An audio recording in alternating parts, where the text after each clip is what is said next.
Testing. 1, 2, 3. Testing. Oh my god, I'm freaking out. I don't want to do this. The current date is the 30th of August, and it's Friday afternoon. And we're in Marrickville right now. And I'm here with Zeke. Hey, wait, are you typing this out after? Or are you using the audio recorder? I'll just listen to it and then... Okay. I don't have much of a plan. Well, now... No, you can keep okay. If it's like, if you're not using the straight audio clip, then... No, I'm not gonna, like, auto-script it or anything. Alright, what is your name and position in Doris? My name is Zeke. And... Is it your full name? You want my full name? Yeah, I don't use my full name in the band. Okay, so it's not relevant. It's just Zeke. Okay. Mysterious. And I play guitar and I do vocals and I manage the band. Wow, that's a lot to take on. Congratulations on that.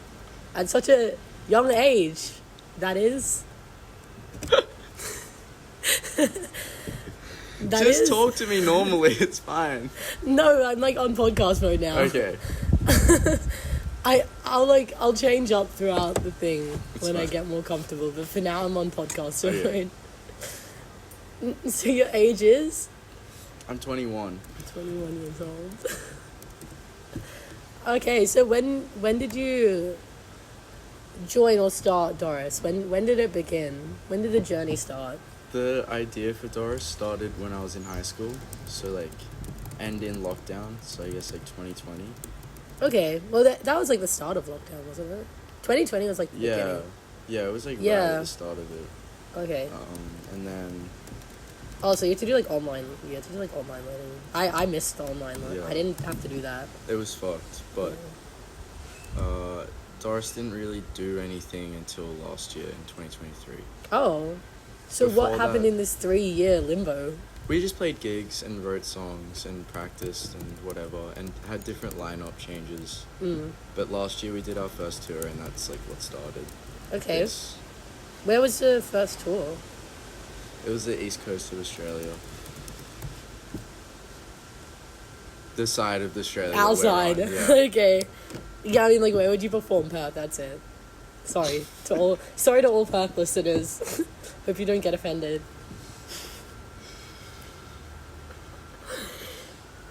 Chill, it's okay. It's fine. No, like, but on another... We get asked to play in Perth all the time and we can't do it because it's too expensive. I didn't think Perth would be that expensive. Surely they do like $10 flights because like who'd be going to Perth? It's like easier and cheaper to fly to New Zealand than it is to fly to Perth. Really? I know Cairns is like, they always do like $19 Jetstar deals to Cairns. Maybe we could do a tour there. I have a friend that lives in Cairns. Oh. I got really fucked up last night and cut my hair. It's fucking so short. Also, look what, I just want to show you what Hudson got me. Oh my favourite flowers and Lego. He's in love with you. And we're back. Right, we just had a quick break, everyone, but all is well. No one's hurt. Everyone's okay. Except for Haley in her hand. True. And Audrey in her heart. If there's any listeners, feel free to... What question? I'm literally the only person listening to this. What were we talking about? Perth? Yeah, Perth. Okay. We get asked to play Perth a lot, but we just haven't... Who's asking you? Other bands, people that listen to us that are from Perth. Okay, Perth listeners, other bands. Okay, so it's expensive. Yeah. But do you actually like the bands that are out of Perth? Like, do you actually know them? There's like we got like internet homies there, and they're in like similar bands, but yeah, it would just cost a lot. No, that's fair. Well, that's like one of my questions was going to be about technology and social media, so I'm just going to write that down as a dot point. That you would say like that you make connections with other bands pretty much through social media, or at least a lot of them. That's how we did the entire America tour. Really? Just through Instagram. Wow. America tour through Instagram. Wow, and actually, did you have to take into account like how many followers and things they had and choose people similar to you, or just kind of? I guess so, but shoot it your was shot? mainly just like bands that I like listening to, and I just messaged them and they were all down for it because they're like, oh, well, a band from Australia is coming. Yeah, no, that's true. I mean, if an American band, even if they weren't that big and they message you, Yeah, it'd be like, exactly that's it. that. Yeah, same Yeah. vibe. Okay. Messaging? Oh, no. Yeah, that's really cool. I didn't even, like... I was wondering that, actually. The other day, I was thinking, like, how... Was it... Did you have, like, a manager that, like, organized this, or... No, it was you just did this me. through social media? Yeah. Wow. That's really impressive, actually. Not even in my interviewer voice. That actually is really impressive. Messaging other bands in America. Okay, so that's one of the things. So that's when and how Doris was formed. And you've been playing the guitar for a long time, Yeah. How long? Is that what you're asking? I suppose. Um, Give or take. my dad played guitar. My mom played piano, so there was always like an instrument. So I guess like when I was like able to hold a guitar by myself, I was trying to play Aw. the guitar. That's so cute. Instrument family. Did you have lessons, or did you just kind of... I did. I learnt jazz theory for ages. outside of school? Yeah. Oh. And then I did music at Jazz school. theory. I didn't even know they taught kids jazz theory, to be honest. I can't They imagine don't like a little really. kid with I like think a I little just like guitar. asked to do jazz. Yeah. Because I liked jazz. Because you were just like... You're just like peak at like a kid. You Yeah. already knew what you wanted. You I were was like fucking 10 jazz. being like, yeah. I'm fucking jazz. Yeah. I don't want fucking none of this like I mean, jazz is like... Mary had a little lamb shit like. Learning jazz theory is, it's like the all-encompassing genre to learn everything at that point. Like, after you learn jazz theory, you can play pop music, you can Really? play, like, heavier rock. Most of, like, screamo and scrams is based within jazz, like, chords for guitar. Wait, so actually this is what I like was learning about this today. I know that like there's like the swing is to do so Yeah. so is jazz have like a certain It's more the swing actual what- chords that jazz uses. right, okay. Like, certain chord shapes and voicings yeah. get used in scrams a And lot. specific instruments maybe? No, not necessarily that, because, like, it's just guitar. Oh, true. Most true, of, like, the, like, 90s and 2000s screamo was just really shitty distorted guitars, but they use these really intricate chords, okay. but you just can't pick up on it the same way because it's got distortion or different effects, and then it's played way faster than a lot of jazz is played. Right. But it is based within the same influence, I guess, because jazz in itself is kind of punk. So then screamo also came from a version of punk in a way. This is all new news to me. Well, because jazz was like the offset or like the rebuttal to classical music. Right. And so in its Okay. principles, it was punk. Oh. And Yeah. Screamo, that makes in a sense. way, was a rebuttal to, like, hair metal and bullshit like that in the 80s and early 90s. And same with, like, grunge. Like, Yeah. It was all just rebuttals, which, in a way, is just the principle of punk. It's, like, a counterculture. Yeah. Okay. Wow. No, that is interesting. I did kind of figure I did know that like punk was sort of came about in like the 80s, and it came out after.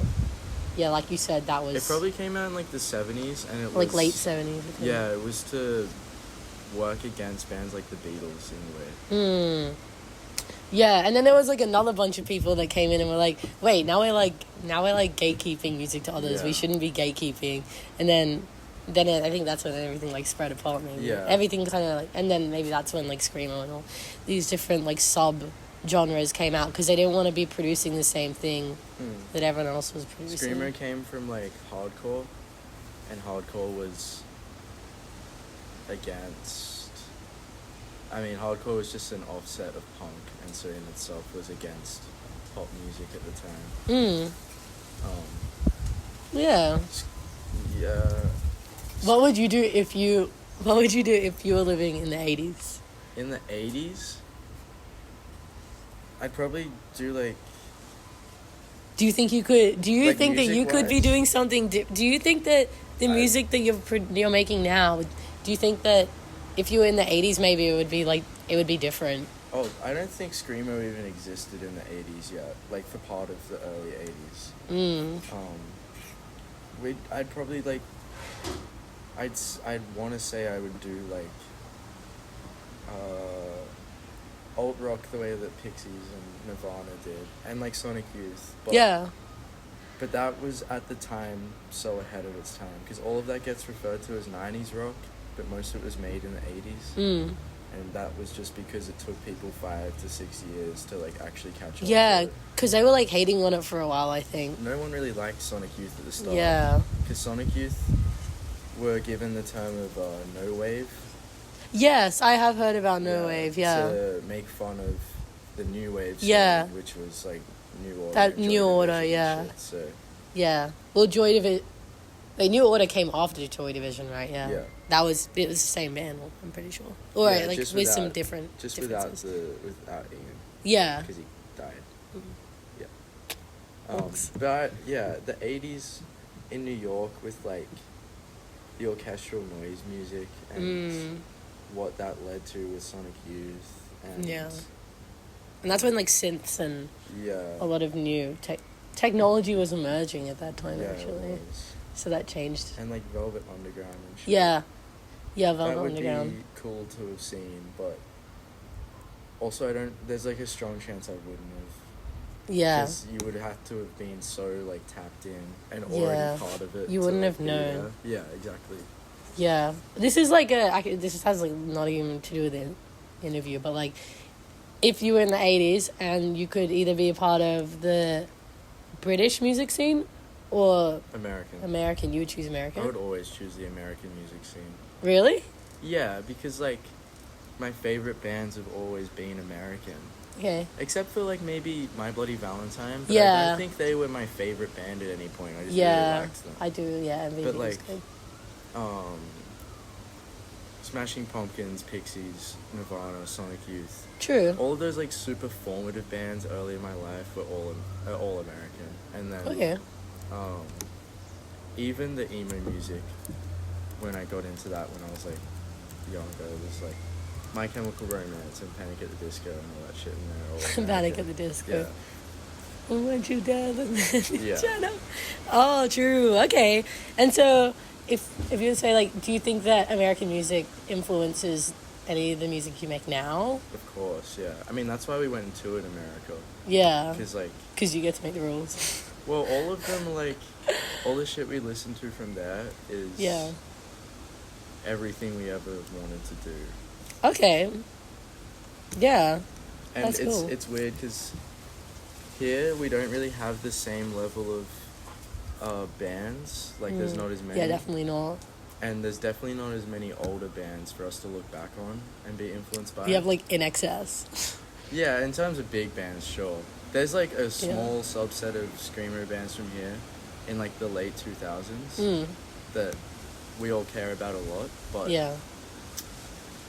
in comparison, like, the bands that American bands now grew up listening to would have been, like, Slim or some shit like that, which is, like, on a completely different scale of popularity and influence. Yeah. And so for us to find the bands in Australia that we do care about from however long ago, we had to really, like, search the internet Yeah. for. Yeah, because Australia is such a young country as well. Yeah. I always forget about it. Like, whenever I go overseas and I, like, learn about history, I see older buildings. I'm like, oh my god, like, Australia is, like, 250 years old. Like, from the colonization, and that's so crazy to think about how young. Like, we're one of the youngest countries in the world. Yeah. So we just don't have. Which is why we're always behind culturally. We are. Yeah. Maybe it takes a while for the news to get around to another We side of the always ocean. miss, like, Everything. music movements by, like, 5 years. Yeah. And then Japan is another 5 years behind us most of the time. Really? Yeah. Well, sometimes they kind of make their own. Sometimes I think that Japan's just living in their own little. Yeah. Like, city pop is. I feel like city Yeah, pop is shit. definitely a Japanese genre. Maybe it's just for, like, guitar music. Yeah. That I'm thinking of, because there's a bunch of Japanese, like, punk bands, Yeah. and rock bands that I love, but they were all like 10 years or so after the bands in America were doing it. Yeah. Like Nirvana and Pixies was like early 90s. Yeah. And then here in like mid 90s we had Silverchair. And then in Japan in early 2000s they had a band called Number Girl. And all three of those bands, or like that, they're all in the same like style and genre. But just like 5 or so years apart. Yeah.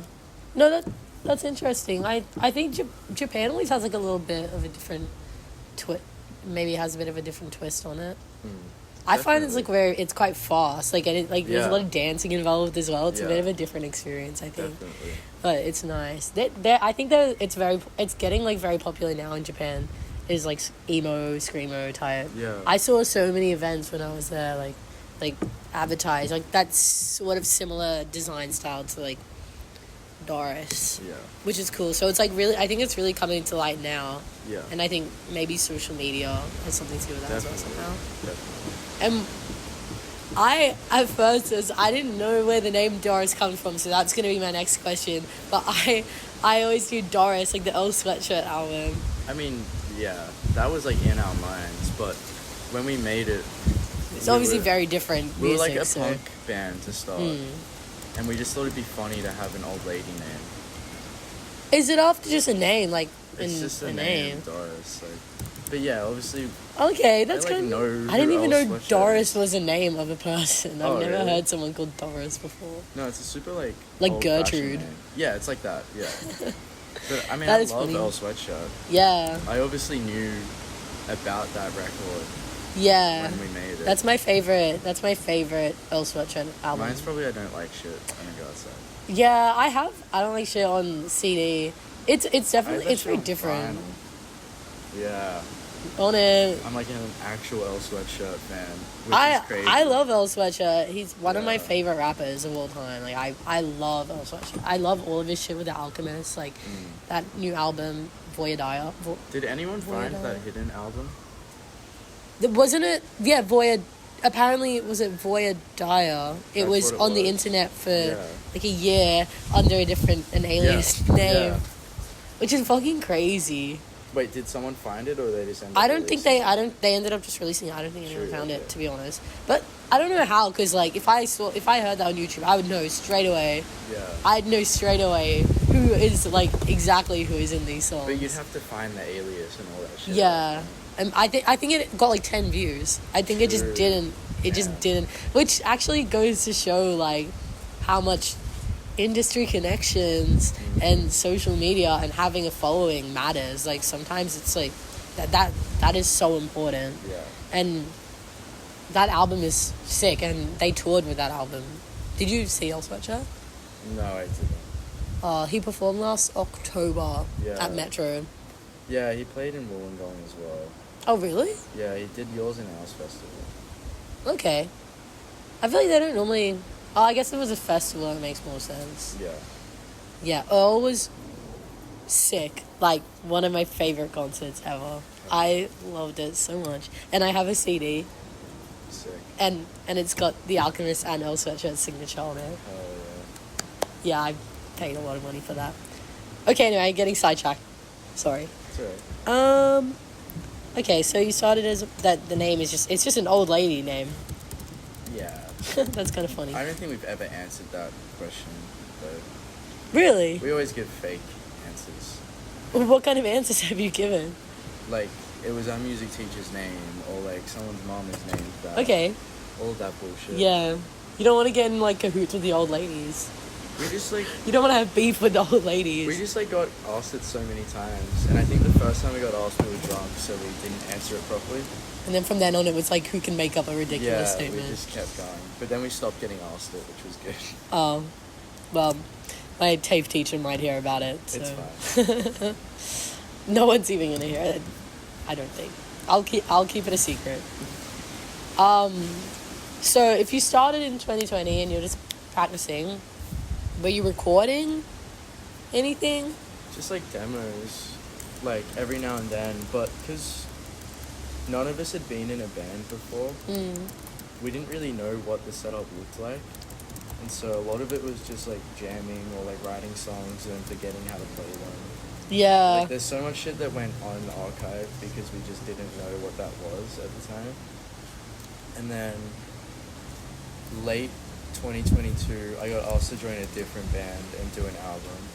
And I did an album with a band called Mouse. And then doing that, I learned how Wow. you're supposed to do it. And then that's why after that, everything happened with Doris. Yeah, that's... Was there anything, like, when you left, were people a little bit upset, or was it kind of like...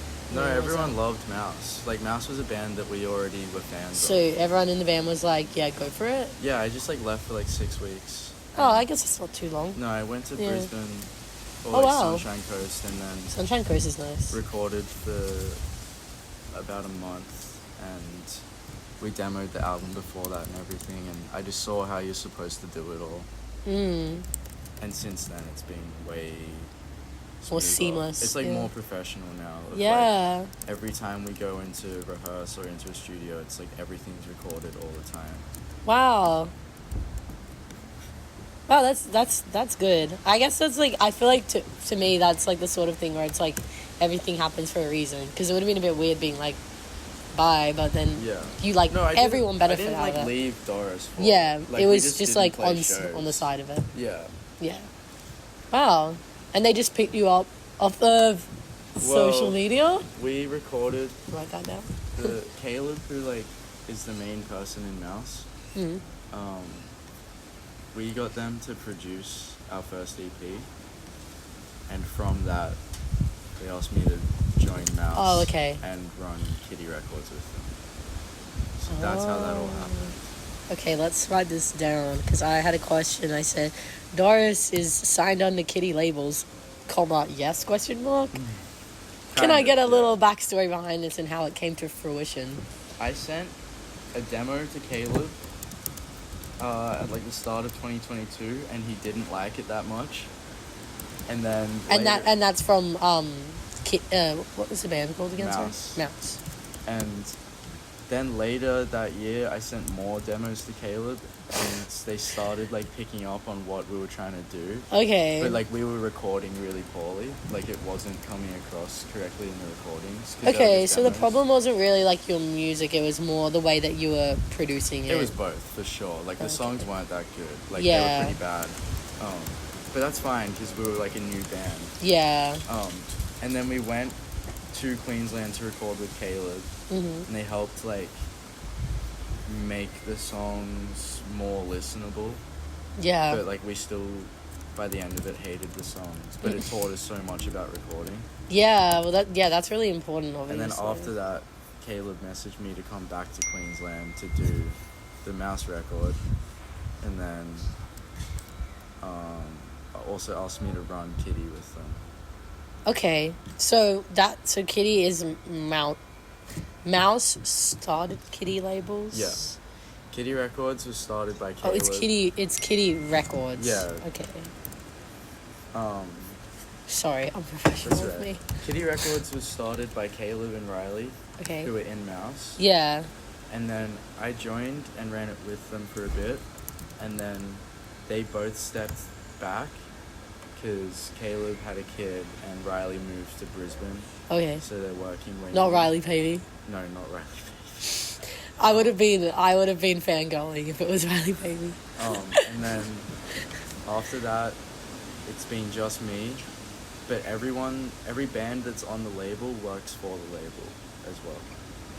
Okay, so it's kind of like a joint effort. It's Group like effort? a community of people Yeah. that just like help each other get shit done. Yeah, okay. I don't even know what like goes behind running a record label. Kitty Like Records briefly. Specifically, we just like a band will come to us and be like, we have this release, like an album or an EP or something. And I'm like, cool. What do you need done for it? And usually I'll make CDs and cassettes. For like some of the bands that like touring a bit more, we'll do vinyls, and then I help them set up tours if that's what they need, or like help manage the band if that's what they need, get merch done, all these things. stuff that I went through. Like, to, so do you ever do? They all kind of do their own social media and yeah, advertising. Because it's all like independent stuff. Yeah. Hey team. I'm being interviewed technically, but it doesn't matter. Really? It's for a Can you tape interview project. me? Depends. What do you know about a record label? Oh, I know so much. I dated a drummer. What does the 13 mean? You know Taylor Swift's favorite number is 13 on your arm. For oh, it's because I was born on the 13th of April. 13th of April. Right. Anyway, 13's my lucky number. That's why I asked. just what's your next? It's my lucky number too. It's my lucky number first. Bitch. It actually was my lucky number first. Oh, yeah. Because I'm a flap. That's what the girls say. Actually, they haven't called me a flap in a while since I've returned home. They haven't been calling me a flap. It's good. They missed me. Yeah, they missed you. They missed me, and so they're not going to cut me slack. They're going to cut me some slack for a while. Just go to the next question, and I'm sure Kitty will come up again after. You know what I mean? Pause. Oh my god. All right. Vag.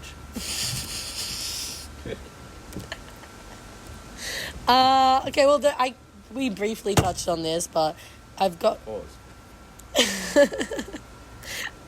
who does the recording and producing for your music now?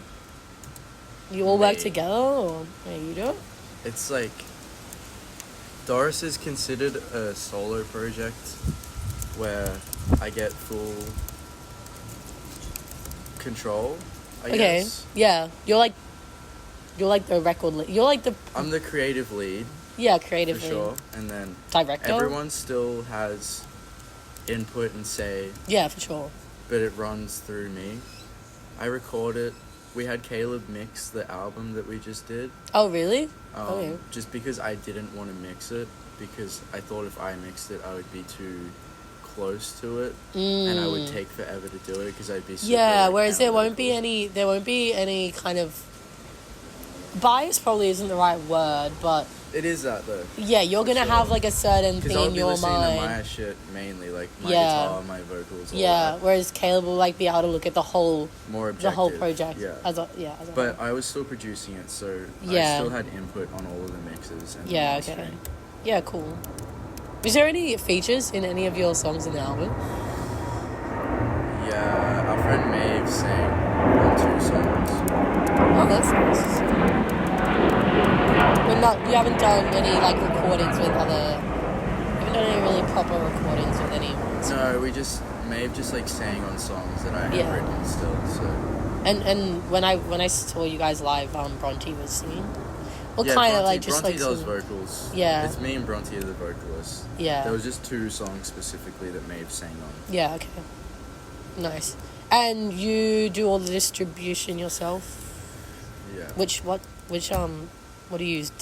Disco Dogs. We use Gyro Stream, Okay. which Oh is yeah, an yeah. Australian one. Yeah, I know. Because our friend works there, so it's very easy to like communicate about distro. I be using Disco Dogs. What is Disco Dogs? I don't know. It's like free distribution for like Oh, shitty okay. music that I've been like making. Right. I've just been like playing around, but it's kind of fun. Okay, so yeah, that's distribution, and I had a. What was I gonna ask? What DAW? What DAW do you?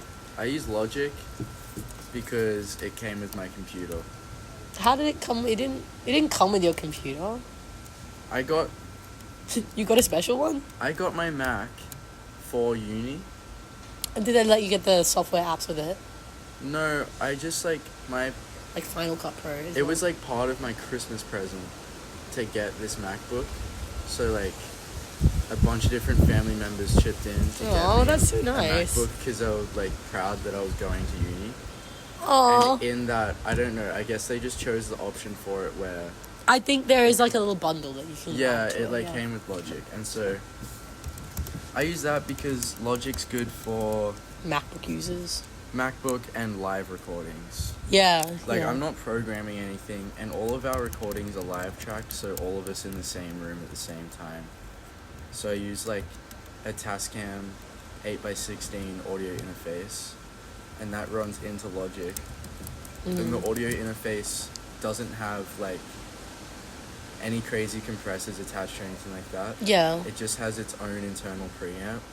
Okay. And then I plug everything into that, like all the mics, and then we DI the bass and the piano, and then we have like 8 microphones recording at the same time. Oh, really? And then we all play at the same time. So you've got like, when you say 8 microphones, you meaning like per instrument, or No, like I've as got, in you've like, got like a surround, like a system, or what do you got I there? use, right now, for what we're recording for the demos, actually, no, that demos is... Because 8 microphones is quite a lot. If We there's use 4, there's 13. 4 in 4 people. We used in it. 13 for the album, and I daisy-chained 2 interfaces together. And so we did 2 overheads on the drums. A kick out, a snare top. Yeah, okay. Clip-on mics for both the tom. Wait, overheads on the drums, kick out on the kick drum, snare top with a 57, and then clip-on mics for the rack and floor tom. Okay. And then... So you got a whole setup then? Yeah, and then we used 2 room mics in front of the drums but facing the guitar wall. And we had the guitar cabs facing away from the drums so that the bleed was less, but we could still hear it when we sat next to them. Did you all have headphones in, or did you do it live? Okay. It was just, I would have headphones on at the start when we were sound checking to make sure nothing was clipping.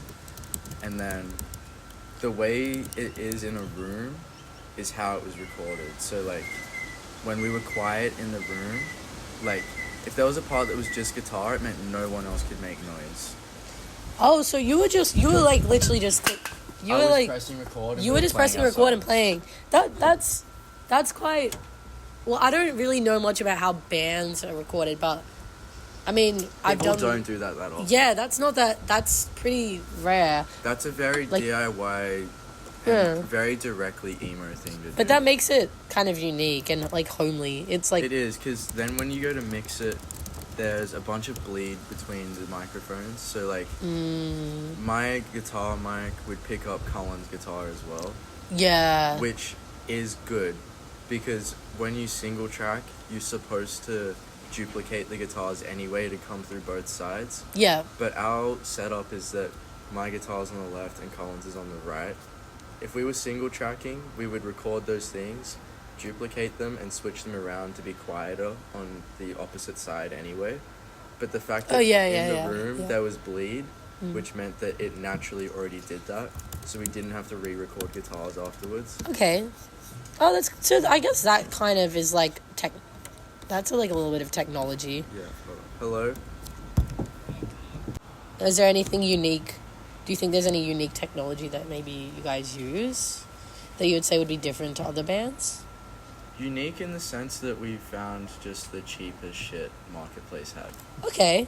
Because, Yeah. like, DIY to us means so much that we had interviews and tours of different studios before recording where people wanted us to record at. Yeah. But we weren't going to spend $6,000 recording there because I just didn't give a shit about it. Yeah. So... That's the 360 agreement you're going to get into. Yeah, and so my main goal was, like, I'm just going to do it how I know how to do it. And, like, I grew up recording random things, like, by myself. And so I knew that, like... And after doing the mouse record as well, the mouse record was live tracked as well in a shed. Like, Yeah. the And Doris so is that album where was you kind of recorded got in the a shed. idea from Mouse? It wasn't where I got the idea from, but it was how I saw how to do it. Like, the idea of recording in a shed or, like, a house is normal for, like, the music that we listen to and are influenced by. Yeah. But I actually got to see firsthand how it was done. Yeah. Yeah, because otherwise it's just kind of, like, so much to, like, Yeah. take into account, and then you don't want to, like, mess around with everyone's I time. think the big thing that made our record work was having room microphones. Having... Room microphones? What is... A room mic is, like, something that just sits in the middle of the room. So we had a stereo setup of room mics that captured... it was, like, facing the guitars, and there was maybe 5-10 meters away from the guitar amp itself. But Colin and I were sitting quite close to the room mics, So you could hear our strings being like strummed through without the amp sound necessarily. Yeah, so you're getting like the Yeah. natural whole. You're Yeah. getting a very whole sound. Exactly that. And then Natural. behind the room mics was the drum kit. And so we were getting natural reverb from the room, picked up in the room mics. Yeah. The drums, And it's like not because that big they of a room, is were it? tiny. Yeah. And so it would reflect off the back wall where the guitars were facing. And we would capture the reverb from the drums, so that's how they sounded. Full and big. Yeah. But the main thing was that it was picking up the guitars because our music is guitar music. Like that's the main focus, is having the guitars super loud. Which that is maybe uncommon. Or maybe that's what's unique. Because most that is of like really produced and hi-fi music has focus on drums and vocals. And the drums need to like snap to a metronome and all of that. Yeah. But we Quantization and such. Exactly that. But we didn't use any of that. Okay. And because it's very like natural, that makes sense. Like you say, it's like a we home recorded DIY. the way we rehearse. Yeah. It was exactly that. The only difference was we had more microphones. But we were like borrowing gear. We borrowed an entire drum kit for the album. We borrowed the second audio interface that I daisy chained. Yeah, because that sort of equipment can be like pretty expensive. Right? Yeah, I think I spent $400 on the interface that I own. Yeah. And that only has 8. Outputs. Eight inputs. 8 inputs. It's got 16 outputs there. And then because normally like the way that we have like the interface, and then we would plug that into monitor controller, but I'm assuming you guys don't even need a monitor controller. It has a built-in preamp. Yeah. And at that point, our monitor controller is just in Logic Pro. Yeah, you don't need that, and you guys aren't even like using headphones, so it's not really necessary. I would just use headphones to literally check if everything was recording, and then we would just and you play don't need that. normal. Okay, and do you think that so obviously like money is important, and so you've kept everything pretty like low cost. Do you think that if you had access, if money wasn't an issue and money wasn't something that was a factor you had to worry about, what do you think you would change it? Do you think there was something that you would like to take, like something that you haven't had access to because of funding? Like, I think I would love to have better microphones. Yeah, just better quality. Yeah, because all of our mics are like secondhand from Marketplace, right? So having better microphones would be sick. But I think the same setup, like on principle, it would be the same setup of like all of us in the same room, in like a small, and one of us, like it would be me controlling the desk and like maybe recording to tape. Like that's pretty out of the budget right now, but I'd love to record analog. Like cassette tape? No, like a reel to reel. I don't know anything about that. You know how like before like they were recording to computers, they would record directly onto tape. Yeah. And they would exist in like these two big circles. And they go yeah. And it's a reel to reel. Yeah. You record into a preamp or a desk and compressors and shit, and then that outputs to the reel to reel. And then you have a physical archive of your work on these reels. Yeah, nice. And then from that reel, that's your master file. And then that gets reproduced and mastered into tapes and CDs and whatever going forward. Right. What is the difference, like, having that physical file? Is that just because you want the physical file, or does it sound like, can you alter the way it sounds? If you have the right microphones in the right room, it can sound different. But I think my main thing would just be having the physical file. Like, this is our master copy of our record. So you can sell it for like $1 billion in like 10 years. I wouldn't even sell it, you know? It would just be sick to have. Because I have archives of like everything we've ever done. Yeah. So, but you could still record it onto tape, or is that... Yeah, it's just a different... It's not like really the same. Because I have tapes of everything we've done. Yeah. And all the demos and shit, but it's different. Because recording to a reel-to-reel is like... if you lose that, your file's gone. You know what I mean? Like, if something fucks up... And you want that responsibility? Yeah. It's more important to me at that point, because if it does fuck up, it means that no one ever gets to hear it, and only us in the room got to witness or be a part of that, and that would mean more to us. But, like, on a computer, like, you have backups. Yeah. Like, all of that shit. Yeah, they've gotten really good with auto-saving backups. Exactly These days, like... like all like Logic, like Pro Tools, all of that. That I think every 15 minutes they resave it automatically. Because I remember even like 5 years ago, my shit would like delete and then I'd go back and it would just be gone. Yeah. But now I've had 3 cases of my thing shutting down, and every time I can get it back. Yeah. So that's like, I think that just shows like advancements I watch in technology. Yeah, I watch People figuring out what people old need. like Sonic Youth videos, and in their old Echo Canyon studio, it was like a storied building, like 3 stories or some shit like that. One room was just gear and like a loading dock so they could get ready for tours. And then one floor was just the archives of like master tapes and VHS files. Yeah, and shit like true. that. And then the other floor was recording. So if you had no worries about money, you would basically take the Sonic Youth. Yeah, pretty much exactly Yeah. that. I read so many blogspot posts about Sonic Youth's recording before doing the album to learn how they did it. And the main difference was just they had better microphones. Yeah. And like a better desk to run through. Yeah. Yeah, I mean, like, a lot of the time, those things are, like, it's quite minimal to even hear. Like, to you would notice it, but to, like, a regular listener, it's not really that noticeable. And that's just, like, a case of if you're listening to someone who has, like, 15 million views a month, you're expecting high quality, clear sound. But, like, sometimes having that kind of maybe a bit lower quality is nice. Yeah, I mean, we do lo-fi. Yeah. Like, lo-fi is, like, part of our,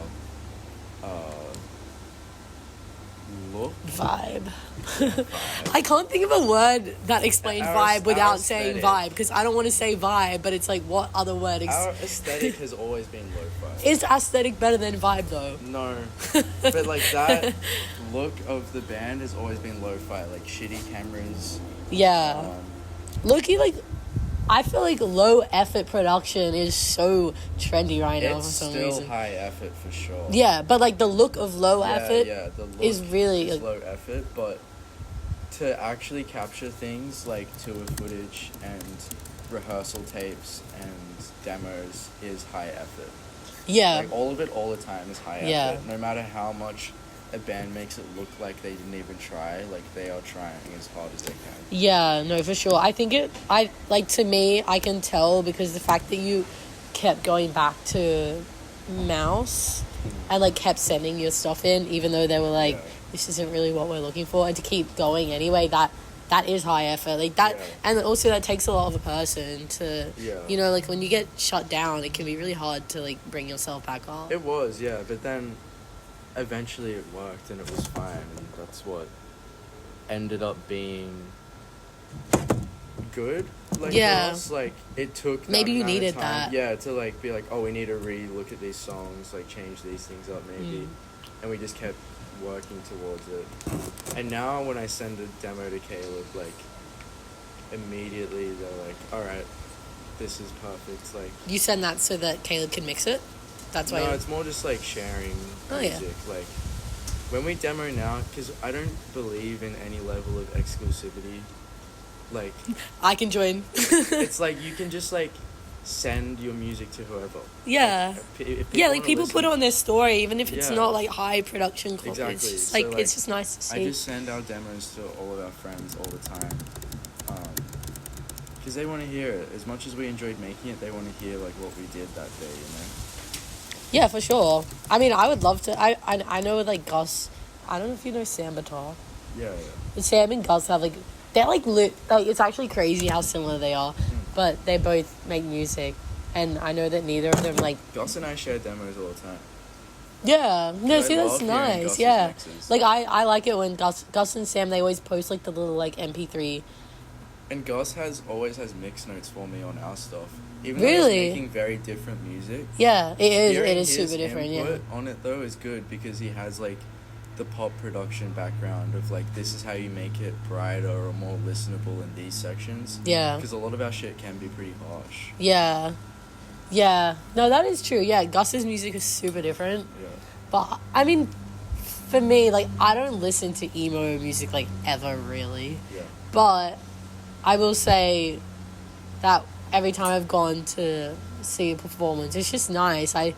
Even though it's not the music that I would normally listen to, I think just the way that even when you're performing, I feel like it's quite similar to the way that you record and produce your music. I have to get my brother from the door. Should I add that? Okay, now I'm recording again. Put that over there. So we did briefly mention the international tour. So that was your first international tour, America. Yeah. And so you just reached out to them through social media. That's how that kind of came. Yeah. I reached Possible. out to bands that I was a fan of, or bands that I'd already spoken to. Because we had sent demos and stuff to. So you're sending demos, like everyone's just sending demos all around. Yeah. In the stratosphere, and like no one really knows about it. Because you can get like input on demos before the song comes out. And Yeah. make it better. Yeah, I never really understand how much of a difference the mixing process can make for the song. But I guess obviously it is really important.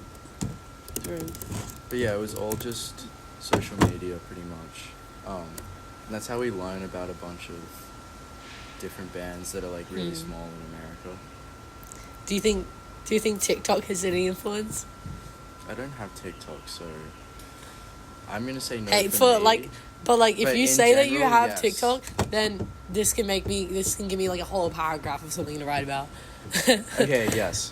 Screamo in general right now is trending is on TikTok. Trending because of TikTok for sure. Because there's like a bunch of bands that got really big through skateboarding. For example? Catalyst, Versus Self, Numb Ears were all getting big in their respective scenes. Like Versus Self and Numb Ears was big in SoCal, and Catalyst were playing the East Coast a lot. SoCal is like South California. Oh, South California. That's not like Los Angeles. Is that Los Angeles? Not quite. Further south. Like a little bit more south. But like near LA, yeah. Because I always hear the term. Their like main scene is LA for sure. Yeah, because I hear SoCal like quite often. Yeah. I never actually knew. But well, it makes sense. South California, yeah.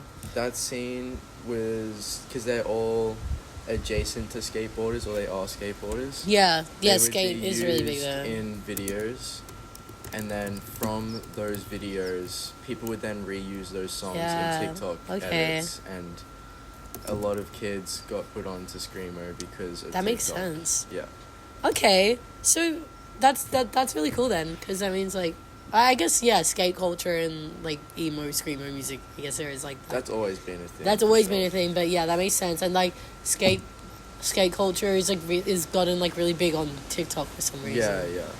So, okay, and even like a lot of trendy clothes and things will have that sort of like emo look to it. That's really trendy as well. Yeah. Fit check.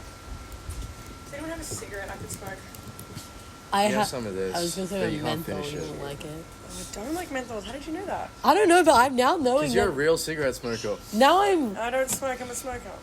I'm realizing now that no one likes menthols, so this really works This in is my Riley. favor. It's my little brother. Cute. Do we look the same? No, Yeah. you do not look related at all. Yeah, that makes sense. Come to the bot. Yeah. We're gonna You go to get a bandage. Grifter I'm gonna first. get a bandage. We're gonna go Grifter maybe around 6:37. Well, I'm on till 11, so. Yeah, we'll come through. And then wait, you're on till 11? Yeah, I'm 5 to 11. You're not closing at How 11 good. though. No, okay. How good. I'm getting paid in cash, $30 an hour. Woo! So much cocaine behind that bar. Well, apparently Jamie's ended our friendship, so. TikTok's great. Yeah, I've got here. Emo is very trendy. TikTok caused screamo and emo to be trendy. Yeah. But it also How do you feel about that? It's fine. Emo, like, genres of music in general have waves of popularity. TikTok just historically ruined shoegaze. So I'm worried the same will happen to screamo, where a bunch of people go to shows because in the moment they're really into it, but then in 6 months to a year's time they forget about it, and then the core scene of screamo looks different at that point. Yeah. But for the moment right now, it looks really strong. And there's like arguments to be made right now that this is the moment for screamo because of the incident. That doesn't sound like an argument. It's just more like a talking point. I'm because joking. okay. Sorry, I was like, anyways. Yeah. Yeah, no, that makes sense. I feel like it is really strong, and I don't even like listen to screamo music really, but I see. I don't think it's that mainstream, like, because of TikTok. No, it's not mainstream. Because it's such a specific type. It's something that you have to kind of like on your own. It's not mainstream at all, but it is just bigger than it's ever been. Yeah, because we have the internet to archive it now. Okay, but Doris, are they on TikTok? Like, can you use a Doris sound on TikTok? Do you think? Because you would know that through the distribution. Yeah, you can. Yeah. Can use a Doris sound is on TikTok. I need to pee, Riley. You can answer my questions for me. Our top cities for listeners because of this Instagram reel. It goes Sydney, Melbourne, Brisbane, then Los Angeles. And then Orlando. So top cities for listeners because Sydney. You said Sydney. Sydney, Melbourne, Brisbane, LA, Orlando. Okay. Did that change after your tour at all? We already had more American listeners than Australian before our tour. But you just said Sydney first. Yeah, so, look. Because America has more cities, the spread is I different. see what you're saying. Yeah, okay, I get what you're saying. Our So main listeners are from the US. Okay. In, like, over Australia. Oh. But then the main cities specifically. Yeah. Australian cities. And then it's LA, Orlando, Chicago, Brooklyn. New York, Philly, Seattle. It skips Adelaide because unimportant. No, Adelaide is sick, but You just skipped Adelaide. yeah, but it's another Australian one. You know, like within the top 10 there's 2, 3, I'm not gonna 5, bring that up. There's 6 American cities compared to 4 Australian cities in our top 10 cities of listeners. Okay. And did you use that when you were figuring out where you were going to tour? No. No, you didn't. No, we just wanted to go to the East Coast because we wanted to play in New York. Yeah, fair. So. But Florida wasn't, like, Florida, Miami, that wasn't Florida's in on your the same listeners. side of the country, it's just south. Yeah, I know, but I'm saying, like, that wasn't in your Orlando listeners. is, yeah. Oh, Orlando's in Florida. Okay, most listeners. And Orlando, we had the most people at a show. Really? Yeah. Orlando was the most popular show. I always, for some reason, think that Florida is just, like, a mix of either, like, retired people and then just, like, partiers. It pretty much is, yeah. Which just sounds so funny. But Florida in general had really good shows because there's a big support for screamo bands there. Because they don't... Like, Florida is so big that it is... like, land size. Yeah, like, people don't really tour in Florida. Like, you could do a tour just in Florida. Okay. So people out of state don't really go through Florida.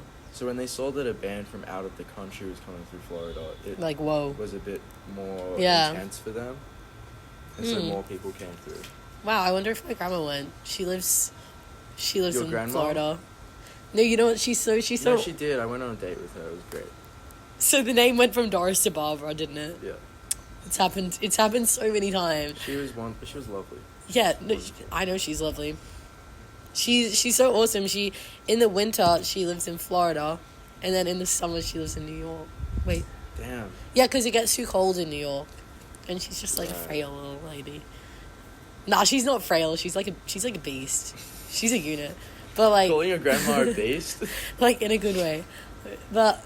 Yeah, New York in the summer. Well, I've been thinking of this so much. I really want to go back to New York in the summer. I don't know why. I think like there's something about New York in the summer. It was great. It was perfect. It is. Yeah. Even though it is hot, it's not like unbearable. It wasn't that bad. I could still go skate in jeans. Yeah, everyone's like so overdramatic. They're like New York in the summer is like horrible. You can't live. It's actually fine. You know what's really bad in the summer? Japan. Like, worse than Australia. I've been to Japan in the summer. It was bad. It's so fucked. like insane. Okay, we've only got a few questions left, but if there's any like maybe copyright laws for just kiddie records, things like that. Not really, because everything we release through Kitty is with permission from the artist. Yeah, it's not like under contract or anything, but it's all like understood as like independent label and independent artists that when we release stuff, the profit split is agreed upon beforehand, and as long as we uphold that, like nothing. Is that on paper or you kind of? I mean, it's not, through emails or messages. You know, like it's written down somewhere for sure, which is still legally binding. But we've never had that because I only put out bands that I've already met pretty much, so I know them and they know me. Yeah, no, that's good. And in Australia, Hey team. I know in Australia, like anything that you put online or produce or anything, it's like automatically under copyright, so you don't need to like file for anything separately. Yeah, I think some countries. Poppy, I put your clothes inside the thing because it fell over. Oh, really? Yeah. What would you personally say has been the most monumental moment in your music career? Touring America was big, obviously, but I think remembering our first Sydney show and remembering that no one was really there. When was that? I'm gonna say our first Sydney headline was like May 2023, and there was maybe 20 people there. Really? Yeah, and then to then do sold out shows now every time we play Sydney. I already got my ticket because I was scared it was gonna sell out. And it is almost like half sold already. Wow. We haven't even posted the official flyer for it, you know. Yeah, I saw, I think on Bronte's story, and I was like, I better get that before it's too late. So that's pretty rewarding. That's to see, crazy, like, yeah. the major city in Australia, to know what it was like a year ago compared to now. Like, Yeah, in 1 year, there's been so much progression. Yeah. So that's always cool. That's Yeah. definitely rewarding as well, because we get to see it from the start to what it is now. And I also think, like, I guess now COVID isn't really a thing anymore, but maybe, like, 2 years ago, I guess like, it was kind of not, you had like a bit of like a build up, you had like a slow build up because you wouldn't have been able to. Because we couldn't play shows, we couldn't Yeah. go on tour, like, all Was there anything like during the COVID, do you think that hindered any kind of game you could have had? Yeah, like, But you were saying that during that time you guys were still kind of finding your sound anyways. I think a band's main goal should be to go on tour, because that's how you like make fans, is like playing live in different cities. Because we couldn't do that at the start, we just like didn't realize the effect it had, and then as soon as we did go on tour, we saw it work really well for us. Yeah, I think so for sure. Like, I know that I'm not like, I don't really stream Doris music that much, but I will like go to all the shows. Yeah, I mean, from the first tour to now, we've had 5 tours. That's so much. Within a year, we've gone on 5. 5 tours in 1 year. And do you think that, like, how much of an effect has going on touring done for your streaming? It just keeps it more consistent. Because you like reminding people that you still exist. You know? No one's forgetting. I mean, they can. I If don't we even stopped forget. playing shows, people would forget for sure. Yeah, well, yeah, no, the show, I think, yeah, that's what, like, keeps, if you guys weren't doing shows, then I would, like, it's fun. It's fun to go watch, and even, like, when we were in Melbourne, and there was that random, like, show in that random building, and now I always see other people doing stuff in that building. Yeah. Like, my friends from Melbourne, they always have some, like, I know a few bands At in the Melbourne. shot, like the warehouse, yeah. They're more like shoegazy kind of, less screamo. Who? You might know them. One of them's called Linen. They've got like a little tour thing going on. True. And so you said which artist that inspired your music? You want to know who inspired our music? Is that the question? I guess you kind of already mentioned that, so I feel like I can derive some answers from that. And then I'll make the last question.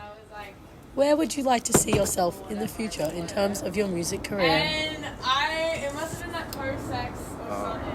I gave him In the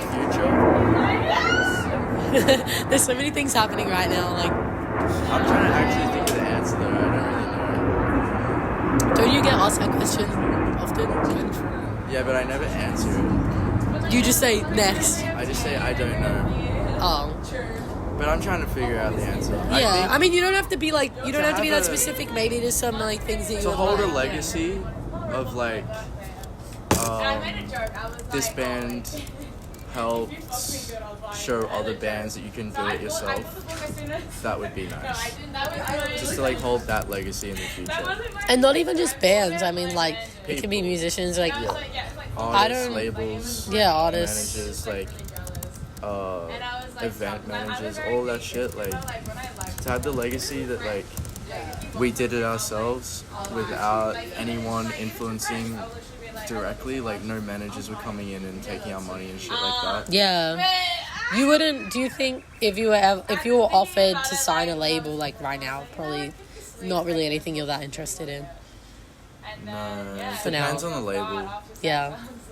Because there's some bigger labels that are still DIY that I would say yes to. Well, do you know any off the top of your head? Like Numero Group. If Numero Group hit us up and offered us money to make another album, I would say yes, because I love that label, you know? Okay. Same with... And they've got like a similar vision. Yeah, like they host a lot of old emo bands and like Duster and shit like that, so... Is Duster, what genre is Duster? Slowcore. So that's not, slowcore is like, We have slowcore in our music, okay. for So, sure. yeah. Yeah, I like Duster. Yeah. It's a lot of old music. Is slow to, so, Because one of them fit fine, like the right. so on, And then the other one, and then the left one for some reason. Slow Dive, is that, what is that? That's shoegaze. That's you guys. Okay, there's too many, I can't, On that, there's so many different genres. I realized I did actually, skip a question, Which question? but I think this would be kind of interesting for you. I know I said that, I know you're very involved with the visual graphics, so band posters, merch, etc. that Doris creates. What technology has assisted you with this, and how so? Computer. So you use like Photoshop. Yeah. Did you do anything to learn this, or you just watch like tutorials? I just taught myself how to use Photoshop. Yeah, I But mean, that like was, like, Photoshop years is pretty ago. good. They have a lot of tutorials, like in-app tutorials. But So I used like so much like hand sketch stuff. in And Photoshop. so you normally like draw your own stuff and then you import that into Photoshop. Yeah. Okay, yeah, because I always wonder that, like what exactly hand sketch. You can use like Illustrator as well. Use Illustrator. No, I just use Photoshop. You don't use it. Okay, so so you're just changing like the. So changing like the It's just different layers and overlay. like overlays. I was thinking, because Illustrator is pretty good with if you make drawings, you can just put it in Illustrator and then it like I don't draw provides into back the to you. computer. I like draw onto my book and then Yeah. put that in. So, But you can draw into a. Have you used Illustrator before? Yeah, at uni, but I don't have a drawing pad. So you can just draw on a piece of paper and then you just. This is what. The way I use Illustrator is I'll draw things myself on hand, and then I'll import it into Illustrator. And then I'll just you just do image trace, and then that will create all the vectors around the drawing that you True, made. except I don't make my stuff doesn't look like that. Yeah. Like, I keep the really sketchy. You've got like that sketched look, yeah, true. Okay, well, I think you've given me lots of information here, and in fact, I don't even know what they didn't tell me what they wanted me to find out, so I just wrote my own questions that I thought would be interesting, and I appreciate you very greatly for your time. Thank you very much, Zeke. What are you doing?